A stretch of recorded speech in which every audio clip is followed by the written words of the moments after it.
Okay. Just continuing on from where we left off the last time. Okay, so the last thing that we did in the last video was that the Melech Haram wrote a letter to Melech Yisrael, who happens to be Haram, right, the king, Achav's son, and asked basically permission, or basically told him, by the time you get this letter, my general Naaman is going to be on the way. He wants to see your Navi Elisha. He has this tzara'at problem. Maybe he could see him. So we're up to Pasuk Zayin. So look what happens when he noticed it, when Melech Yisrael gets this letter. Vayikro Melech Yisrael ta sefer vayikra begadav, he tears his clothes. Vayomer ha'elokim ani lahamidu lachio kizeh sholech elai la'asof et ish mitzarato. Like, am I God? Maybe Yoram thought he was the one that had to cure him. How could I possibly cure someone from his sarat? He's trying to provoke me, right? Yehoram basically decides that this is all a setup. Then Aman's going to come. He's going to come to the king of Aram. He's going to come to the king of Israel. He's going to come to Yehoram and he's going to say to him, "Can you cure me from sarat?" And the king is going to be like, "No," and then he's going to kill him, or he's going to start a war against him. So look what happens. Pasuk Chat. Vayhi kishmo Elisha isha Elohim ki kara Melech Yisrael begadav. When he hears what's going on, vayishlach el hamelech limor. He basically sends a messenger and he tells him, like, relax. Lama karata begadecha. What are you tearing your clothes? Yavono elav yedak yesh navi b'Yisrael.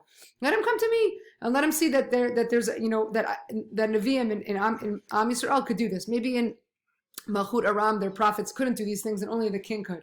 Let him come and see that in our nation, a Navi could do such things. Okay, Pasuk Tet. So what we're going to do for the next few Psukim, Tet, Yud, Yud Aleph, Yud Bet, Yud Gimel, okay, is Naaman's basically interaction with Elisha. And we're going to get a certain tone here. Vayovo Naaman besusavu v'rechbo v'yamod petach habayit leElisha. Naaman comes with his horses and his chariots, and he stands outside the house of Elisha. So if you have a medical problem and you need to go get it cured, my guess is that you're not going to show up with a whole entourage of people, right? Maybe you'll come with your mom or your dad, maybe a sibling, but you're not coming with the whole family. You're not coming with horses and chariots, for sure not. So if you imagine the scene, Naaman shows up at Elisha's house with horses and chariots, and look at the language here. Vayamod petach habayit le Elisha. What does that mean, le Elisha? He's waiting for Elisha to come out. He basically is sitting there in his fancy chariot, waiting for Elisha to come to him. He figures, Elisha's going to hear that this great general of Aram is on his way, and Elisha basically should be standing and waiting for him. And you're starting to see a very arrogant and a very haughty tone from Naaman. So he's literally just sitting there and waiting for Elisha to come to him. Now look what Elisha does. Vayishlach elav Elisha malach limor. Elisha sends him a messenger. It's not a real malach, not an angel, a messenger. Haloch v'ratzachta sheva pamim bayardain v'yashav b'sorcha ulecha utehar. Elisha sends him a messenger. Elisha doesn't even come out to talk to him. We'll see why in a second. Go basically dip 7 times in the Yarden, and then your skin will be as good as new. You'll be purified and you'll be normal again. What's going on here? Obviously, Naaman comes with this very haughty, very arrogant tone. And you see that even just with the Pasuk Tet, like the way that he shows up. You kind of can really picture what it looked like. And Elisha obviously notices this arrogance right away. There's the Midrash, there's a Midrash that tells us, most of us know that the reason that a person gets sarat is because of Lashon Hara. There's a Midrash that talks about the fact that there's actually 11 different reasons why a person gets Lashon Hara. Another one of those reasons, why a person gets sarat, right? Lashon Hara being the most famous. One of the other 11 reasons is extreme arrogance, is haughtiness. Perhaps that's what Elisha is picking up on here.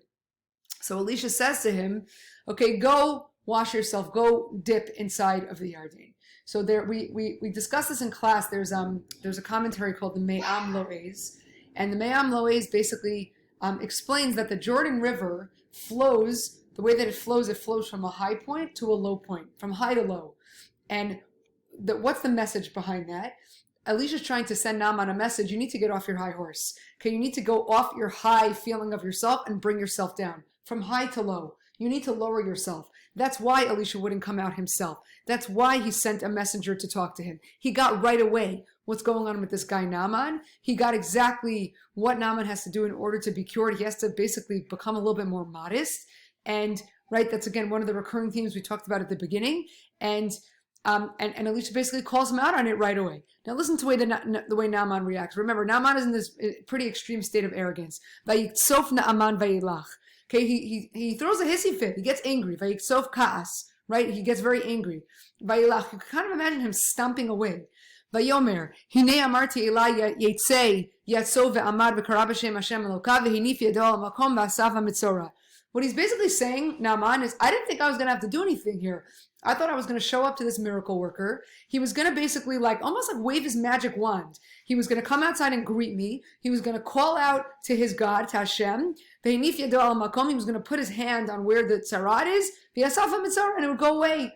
Why do I have to do anything? I don't want to do anything. I'm Naaman. I'm this important person. He should be doing magic tricks on me. Right? That's really what the way Naaman comes off here. Again, still in this tremendous state of arrogance. And he continues, Pasuk Yibet, Halo Tov, Amana Uparpar, Naharot Damesek. I have two amazing rivers in Aram. They're called the Amana and the Parpar. And what do I have to come to this disgusting Jordan River? I could go to this beautiful river in Aram. These two rivers, Amana Uparpar. And I've tried that. Seemingly he's tried that. I could go back there and I could try this again. He turns around and he walks away in anger. And he's all upset. This is not how we picture this going. So what's going on here? So the Mitzudat David explains that what Naaman was expecting was that Elisha was going to give him the proper honor and respect by greeting him and by standing in front of him. He thought that Elisha would pray, put his hands on the tzarad, and he would be cured. He would literally be sitting in his royal chariot doing nothing. He was expecting a glorious miracle. And his whole entire approach here is assuming the fact that he thinks that he controls the Navi, not opposite, not the other way around. So look what happens. Okay, so some of his servants, his lowly servants, again, this theme of high and low people, right? Naaman, and you have the Na'arak Tanana, you have his Avadav. Avi, davar gadol hanavi diber elecha, halo taseh. Okay, Naaman, even if the Navi would have told you to do something big, like go run a marathon 3 times and then go swim 25 miles, wouldn't you do it? If you're so desperate to get rid of this sarat, wouldn't you do it for something? You would do something big if he told you to do something big. All he's telling you to do is to go to the Yarden and to go wash yourself. It's not a big deal. Basically, stop throwing, and they don't use this language, stop throwing a temper tantrum. He's not telling you to do anything big. Okay? So this is what ultimately gets Naaman to listen. He goes and he does it. He goes to the Yarden, Vayered, he goes down. Okay, Vayered, he starts to lower himself, not only in physically, also in his demeanor. And he does it, he dips himself 7 times in the Yarden, Vayashav bisaro kivsar na'ar katan. And his skin looks like the basar, like the skin of a na'ar katan. Again, na'ar katan, na'arak tana, avadav. Right? Again, you have this haughty, great general Naaman, and all these lowly figures, so to speak, are the ones that are actually playing hero in this story. It was a lowly servant who convinces Naaman to do what Elisha told him. And ultimately his skin comes back to look like a na'ar katan. If you ever felt a baby's skin, it's soft, it's beautiful, it feels good. And that's basically it. He is officially cured. This was a major turning point in Naaman. And what you're going to see here in the last few psukim of this section, Ted Vav through Yud Ted, is a totally different person, a totally different Naaman. So here's what happens. Vayashav el isha Elohim v'hu v'chol machanehu, vayavo v'yamol lefanav vayomer, hinena yadati ki in Elohim v'chol ha'aretz ki in b'Yisrael, v'yata kachna bracha me'et avdacha. Naaman is totally wowed. He's like, wow. Okay, there's a God. This is amazing, right? And if you look at the contrast, the way that he comes back to Elisha here, okay, if you look here in Pasuk Ted Vav, Vayashav Elisha Elohim, Vayashav Elisha Elohim, Vayavo Vayamol Defanav.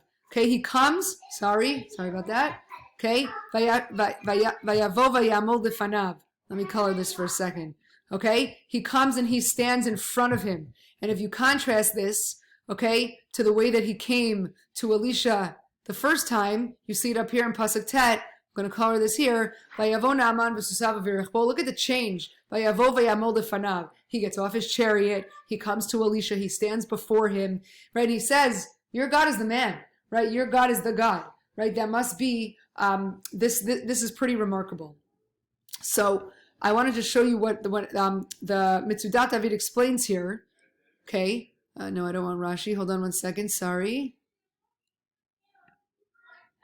So if you look in this over here, Vayamol defanav, this is the Mitzudat David on the words Vayamol defanav. The Mitzudat David tells us ke'eved lifnei ha'adon. He comes as a servant before his master. What a total turnaround for Naaman, a complete and total 180 that you're seeing here. He's standing like a servant in front of his master. Okay, let me just go back to the text here. Okay, good. Okay, so you see a totally different type of person. So Naaman basically, and he calls himself, okay, he says, Kachna bracha me'et avdecha. He calls himself your servant. He's calling him Elisha's servant. You're seeing a total turnaround here. Vayomer Chai Hashem, and he wants to give a present. He wants to give Elisha a present. And very often when you have gratitude, when you're very thankful to somebody, you buy them a present, even if it's unnecessary, just to say thank you. Here's what Elisha says. Vayomer Chai Hashem, I swear in the name of God, Asher amarati lefanavi makach, vayivtzar bo lakacha vayima'ein. Elisha basically says, I swear I'm not going to accept anything from you. Why? This is all Hashem's miracle. Chai Hashem. This is God's miracle. This is not my miracle. Well, you'll also see, and somebody pointed this out in class, okay, this is not, we don't only see a transformation here of Naaman, we also see a transformation of Elisha. Okay, Elisha, who he never used to mention Hashem's name. We saw that in the previous Perek with a lot of the other miracles. Hashem's name is coming out a lot here. And he says, this is not Elisha's miracle, this is Hashem's miracle. I can't accept anything from you. Okay, vayivtzar bo lakacha, Naaman urges him, please accept something. And then vayima'ein, Elisha says, no, I can't accept anything.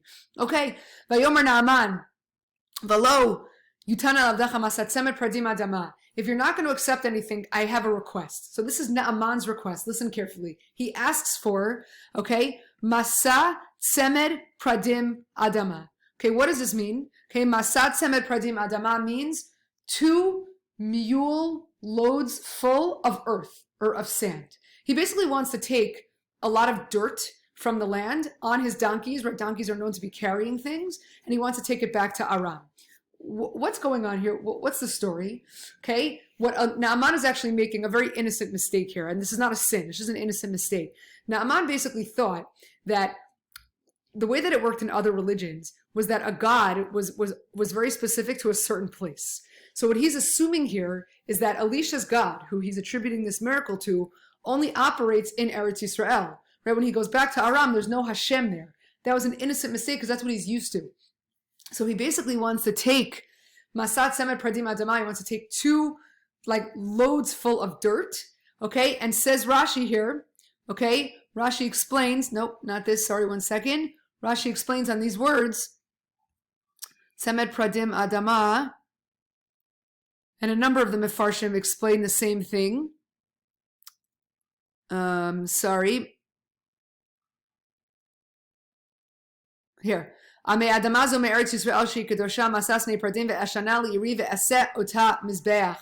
Okay, sorry about that. Okay, ve'aseh ota mizbeach. What he's again making this again, it's a mistake. It's not a bad mistake. It's just an innocent mistake. He's basically saying this is a commentary on Rashi there. He's basically saying that he wants to take these loads of dirt and he wants to build a mizbeach so that the God from Eretz Yisrael will be brought, so to speak, to Aram, because he's not used to that necessarily being the case. Okay, so although he does think that Hashem is the supreme God here, he is making that sort of innocent mistake that Hashem is only connected to the land. Okay, so and he says one more thing. לדבר הזה יסלח השם לעבדך, בבוא אדוני בית רימון לשתחוות שם, והוא נשען על ידי ושכבתי בית רימון ושכבייתי בית רימון יסלח לעבדך בדבר הזה. I want you to know, Elisha, this is Naaman talking. Okay, I have 36 seconds to say this because I'm going to run out of time. Okay, Naaman basically says, I want you to forgive me for one thing that I know is going to happen. My master is the king of Aram. And the king of Aram always asks me to come with him to our temple of Avodah Zarah. It's called the Beit Rimon. Okay, and he's an older guy, maybe he's frail. And whenever he goes to the Beit Rimon, he's going to have to hold on to me in order to bow down. But I want you to know, Elisha, that when I do that, I'm going to have to bow with him. I'm not bowing to the God in the Beit Rimon. I'm just respecting my master, the king of Aram. And that's basically how this section ends.